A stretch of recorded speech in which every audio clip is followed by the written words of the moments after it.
Salve galerinha, Galdinho da Falco Mordo Moscar com vocês mais um vídeo aí. Agora eu vou virar a câmera aqui. O cliente chegou com essa Mercedona aqui, ó. Beleza, pessoal?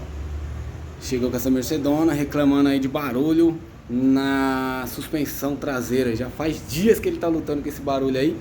E aí a gente estudando aqui direitinho. Olha só, pessoal, tem que ficar muito atento. Vamos lá, vamos analisar. Olhando a suspensão dele, pessoal, por isso que é importante não ficar de olho somente nos embuchamentos, essa parte de estrutura, mas sim imaginar e ir muito além, né? Então, a gente procurando aqui a falha, eu identifiquei o que? Eu vi isso aqui, ó. Ó lá, dentro. Tá vendo? Aquilo ali, ó, galera, é uma pedra e ela não é pequena. Eu vou tirar fora essa pedra. Ela tá por aqui, ó, por cima da bandeja.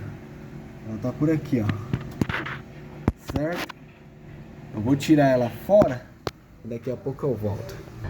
Aí, galerinha, tirei aí o acabamento da suspensão da bandeja traseira aí da Mercedes. E pelo que eu vi aqui, ó, a pedra tá ali, ó lá, ela lá. Só que eu vou ter que tirar o amortecedor para conseguir ter acesso para poder sacar essa pedra. Bora lá?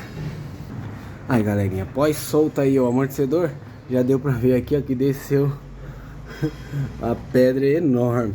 Vou enfiar a mão aqui, vamos tirar fora. Olha lá. Infelizmente fizeram um projeto aí que passou no pedregulho. Essas pedras têm acesso aí à suspensão. Aí, ó. Olha o tamanho da pedra. É isso aí. Mais um trabalho da Falco Mordo Moscar aí. Agora é montar a suspensão de volta, montar o amortecedor de volta e fazer o teste de rua aí. Barulho realmente que incomodava e muito. É isso aí, galera. É a Falco Mordo Moscar com vocês aí desde o ano 2000 aí, tirando pedra da suspensão.